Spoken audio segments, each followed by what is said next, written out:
La séance est ouverte et le quorum étant atteint, nous pouvons valablement siéger.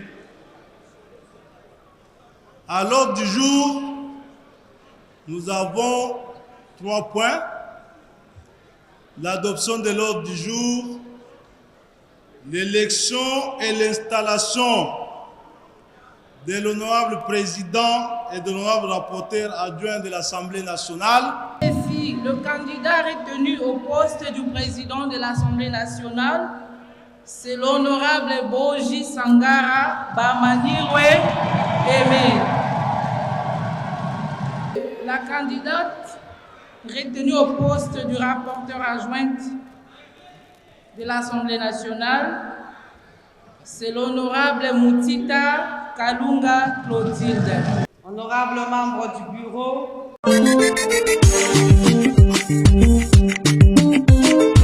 dans tout ce qui est pouvoir, mais je vois l'opposition où il a été décidé qu'on garde un seul candidat de l'opposition.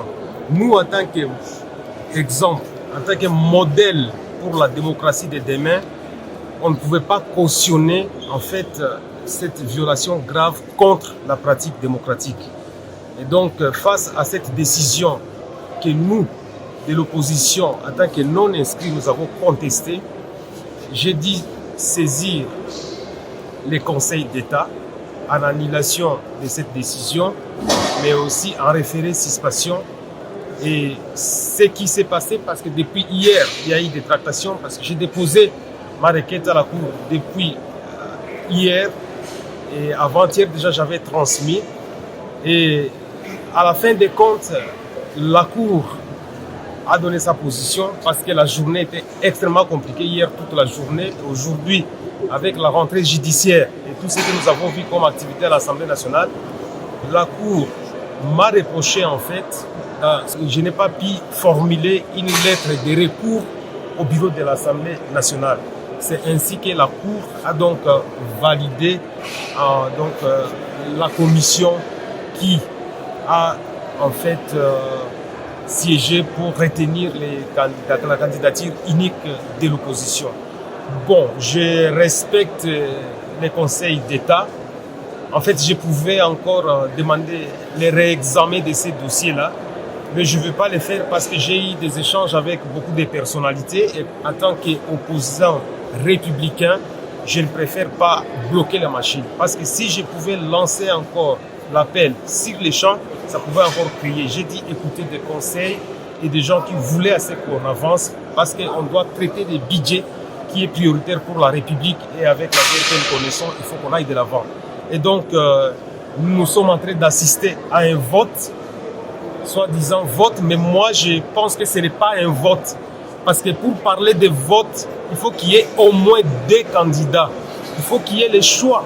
Mais quand vous nous présentez un candidat, je crois que nous qui voulons être modèle pour l'opposition, pour la démocratie de demain, nous ne pouvons pas cautionner. Et vous avez écouté les règlements intérieurs. L'article 28 parle même en fait de plusieurs candidats parce que tout simplement on dit si jamais il y a 2 candidats qui rapportent les mêmes voix, les mêmes nombres de voix, celui qui a le plus d'âge en emporte. Ça veut dire que notre règlement intérieur prévoit qu'il y ait plusieurs candidats. Mais ce que nous voyons ici, ce n'est pas vraiment un vote démocratique.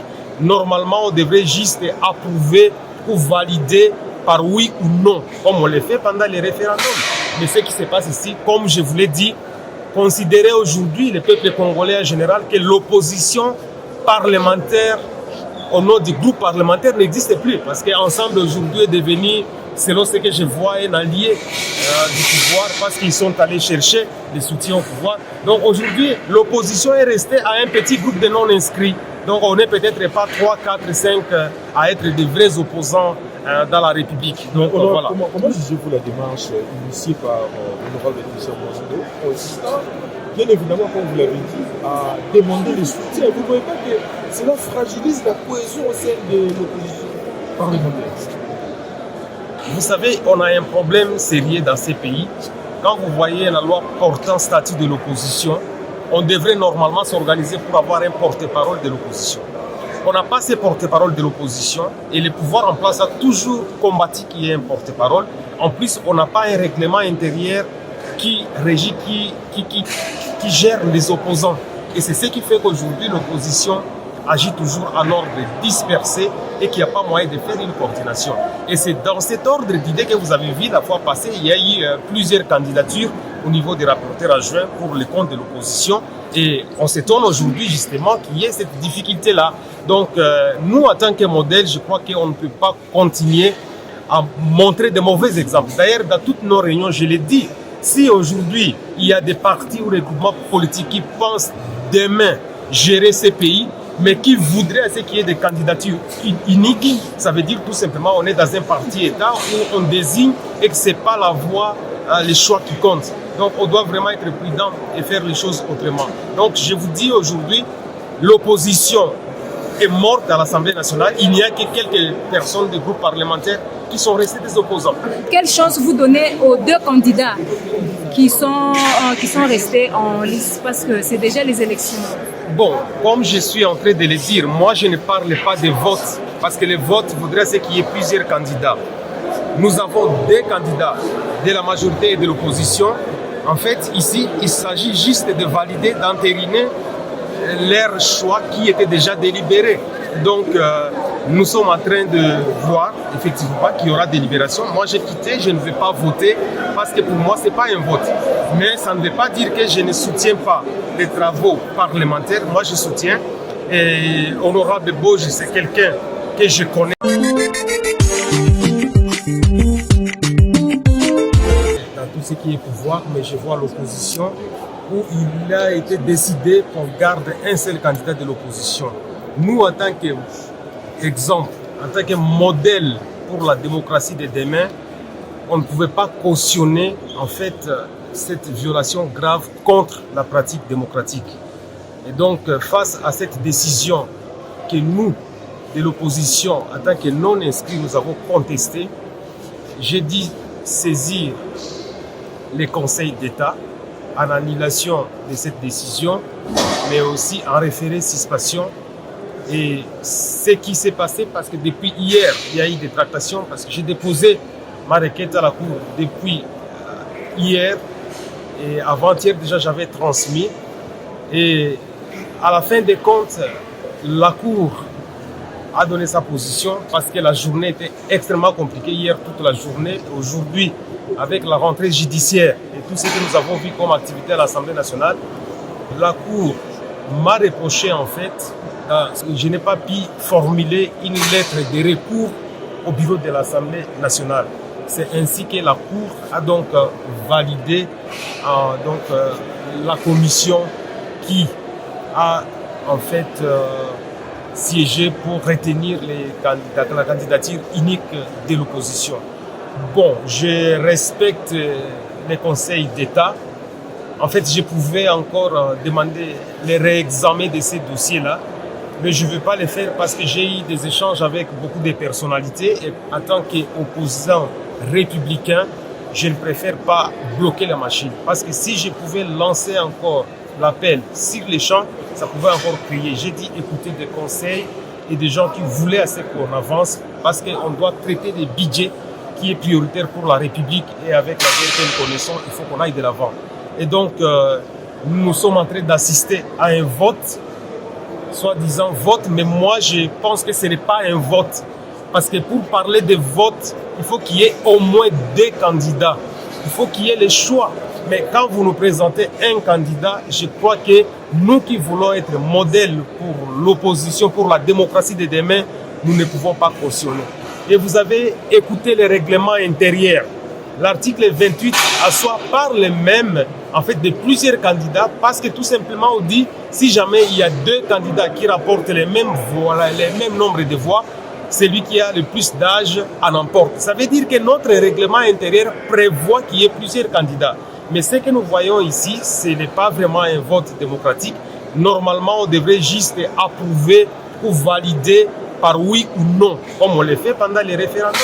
Mais ce qui se passe ici, comme je vous l'ai dit, considérez aujourd'hui le peuple congolais en général que l'opposition parlementaire au nom du groupe parlementaire n'existe plus parce qu'Ensemble aujourd'hui est devenu, selon ce que je vois, un allié du pouvoir parce qu'ils sont allés chercher des soutiens au pouvoir. Donc aujourd'hui, l'opposition est restée à un petit groupe de non-inscrits. Donc on n'est peut-être pas 3, 4, 5 à être des vrais opposants dans la République. Donc voilà. Comment jugez-vous la démarche initiée par l'honorable Christian Mozindo, consistant, bien évidemment, comme vous l'avez dit, à demander les soutiens? Vous ne voyez pas que cela fragilise la cohésion au sein de l'opposition parlementaire? Vous savez, on a un problème sérieux dans ces pays. Quand vous voyez la loi portant statut de l'opposition, on devrait normalement s'organiser pour avoir un porte-parole de l'opposition. On n'a pas ce porte-parole de l'opposition et le pouvoir en place a toujours combattu qu'il y ait un porte-parole. En plus, on n'a pas un règlement intérieur qui régit, qui gère les opposants. Et c'est ce qui fait qu'aujourd'hui, l'opposition agit toujours en ordre dispersé et qu'il n'y a pas moyen de faire une coordination. Et c'est dans cet ordre d'idées que vous avez vu la fois passée, il y a eu plusieurs candidatures au niveau des rapporteurs adjoints pour le compte de l'opposition. Et on s'étonne aujourd'hui justement qu'il y ait cette difficulté-là. Donc nous, en tant que modèle, je crois qu'on ne peut pas continuer à montrer de mauvais exemples. D'ailleurs, dans toutes nos réunions, je l'ai dit, si aujourd'hui il y a des partis ou des groupements politiques qui pensent demain gérer ces pays, mais qui voudraient qu'il y ait des candidatures uniques, ça veut dire tout simplement on est dans un parti-État où on désigne et que ce n'est pas la voie, les choix qui comptent. Donc on doit vraiment être prudent et faire les choses autrement. Donc je vous dis aujourd'hui, l'opposition est morte à l'Assemblée nationale. Il n'y a que quelques personnes des groupes parlementaires qui sont restés des opposants. Quelle chance vous donnez aux deux candidats qui sont restés en liste parce que c'est déjà les élections? Bon, comme je suis en train de le dire, moi je ne parle pas de vote parce que le vote voudrait qu'il y ait plusieurs candidats. Nous avons des candidats de la majorité et de l'opposition. En fait, ici, il s'agit juste de valider, d'entériner leur choix qui était déjà délibéré. Donc, nous sommes en train de voir effectivement qu'il y aura délibération. Moi, j'ai quitté, je ne vais pas voter parce que pour moi, ce n'est pas un vote. Mais ça ne veut pas dire que je ne soutiens pas les travaux parlementaires. Moi, je soutiens. Et Honorable Boji, c'est quelqu'un que je connais.